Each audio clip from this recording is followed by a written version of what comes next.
আমাদের গ্যাসের ভাড়া যেহেতু বাড়েনি, অতএব গ্যাস চালিত যানবাহনের ভাড়া বাড়বে না। আপনারা গিয়ে তদন্ত করেন, যদি বিচ্যুতি ঘটে আমাকে জানান, উইল টেক নেসেসারি অ্যাকশন। আমাদের সিদ্ধান্ত এরকম যে যেহেতু তেলের দাম বেড়েছে, ডিজেলেরটা কিলোমিটার প্রতি অতটুকু তারা ভাড়া বেশি নিতে পারবে, মানে বৃদ্ধিটা অনুমোদিত অথবা সমন্বয়টা অনুমোদিত, আপনি যে ভাষায় বলেন। আর যেটা গ্যাস চালিত তাতে যে ভাড়া আগে বহাল ছিল সেটাই থাকবে, এর বিচ্যুতি হওয়ার কোনো সুযোগ নেই। যদি তেলের দাম আবার কমে যায়, আন্তর্জাতিক বাজারের সাথে তো বাংলাদেশের বাজারের একটা সম্পর্ক আছে, কমে গেলে ওই একই অনুপাতে যে ফর্মুলাটা আছে সেই অনুপাতে কমে যাবে, এবং এরপর আমরা ভাড়া সমন্বয় করতে আর কোনো মিটিংয়ের প্রয়োজন হবে না। তেলের দাম বাড়লে কমলে যে প্রক্রিয়াটা ভাড়া নির্ধারিত হয় বা বিবেচনায় নেওয়া হয়, সেটা প্রতিষ্ঠিত একটা প্রক্রিয়া, ওই অনুপাতে সমন্বয় করা হবে। তাতে তেলের দাম কমলে ভাড়া কমবে ওই আনুপাতিক হারে, তেলের দাম বাড়লে আনুপাতিক হারে বাড়বে। এটা এমন আমরা করেছি যে বিআরটিএ থেকে একটা প্রজ্ঞাপন জারি করে বললেই হবে, আর কোনো কর্তৃপক্ষের সাথে বসার প্রয়োজন হবে না। মানে আমরা একটা স্বচ্ছ প্রক্রিয়া এবং স্বচ্ছ ব্যবস্থাপনায় এসেছি, এটা নিয়ে কোনো অসন্তোষ থাকার কোনো সুযোগ নেই। আর যেভাবে সরকার এবং সব পক্ষ মিলে নির্ধারণ করা হয়েছে ভাড়া বৃদ্ধির প্রজ্ঞাপন যেটা যুক্ত হয়েছে, তার ব্যত্যয় থাকার কোনো সুযোগ নেই। অটোরিকশার একটা দৌরাত্ম্য সব জায়গায় আছে, যেটা জনজীবন বিপর্যস্ত করছে। ঢাকা শহরের যানজট, যান চলাচল, মানে যানবাহনের শৃঙ্খলা ব্যাহত হচ্ছে, যার ফলে আমরা সিদ্ধান্ত নিয়েছি প্রধান প্রধান সড়ক, প্রধান প্রধান এলাকা পর্যায়ক্রমে অটোরিকশা প্রবেশ নিষেধ করা হবে। তবে এই প্রক্রিয়াটা অনুসরণের জন্য প্রস্তুতি গ্রহণ করা হচ্ছে এবং সব পক্ষের মধ্যে আলোচনা চলছে। আমরা মনে করছি যে ঢাকা তো আমাদের ঢাকা বাঁচলে দেশ বাঁচবে।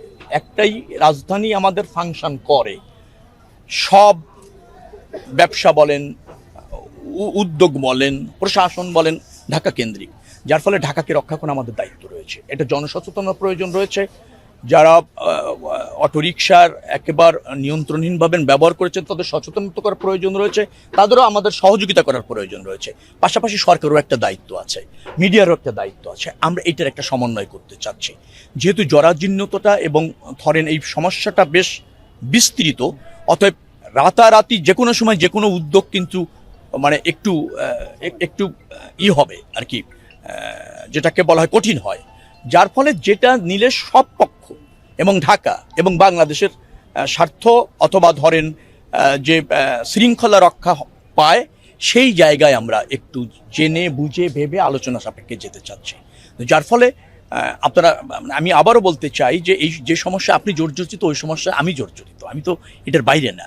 আবার একই জায়গায় যারা আমাদের অটো রিক্সা চালক আছেন তারাও জর্জরিত।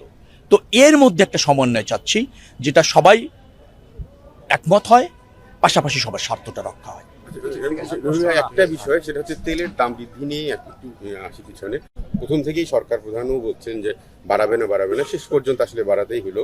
আসলে আইএমএফ এর চাপ এক্ষেত্রে কতটা? না, আমি আইএমএফ এর চাপ মনে করিনি। আমি বলছি আন্তর্জাতিক বাজারে আমরা প্রতিদিন যেভাবে ভর্তুকি দিচ্ছিলাম, আমরা তো এ ধরনের একটা উন্নয়নশীল রাষ্ট্র, আমরাই বাড়াইনি এবং দীর্ঘ সময় বাড়াইনি। দাম বাড়ার পরও তার মানে হচ্ছে we tried hour level best.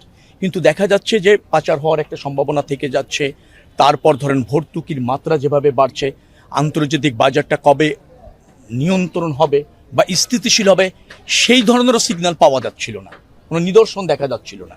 যার ফলে আমরা মনে করি যে আন্তর্জাতিক বাজারে যা বেড়েছে তার চেয়ে কম্পারেটিভলি আমরা সামান্য বাড়িয়ে একটু সমন্বয় করার চেষ্টা করেছে। আমার ধারণা আপনারা এবং জনগণ সেটা ইতিবাচকভাবে নিয়েছে। মনে রাখা দরকার, আমরা জনগণের প্রতিনিধিত্ব করি, জনগণের স্বার্থ রক্ষা করি, কিন্তু পাশাপাশি প্রতিষ্ঠানগুলি এবং রাষ্ট্রকে ফাংশন করানোর প্রয়োজন রয়েছে। রাষ্ট্র ফাংশন না করলে জনস্বার্থ কিন্তু রক্ষা হয় না, জনগণের অগ্রগতি হয় না। এই দুটির মধ্যে সমন্বয় করতে হয়। নিশ্চয়ই জনস্বার্থ রক্ষা করেই করা হয়েছে।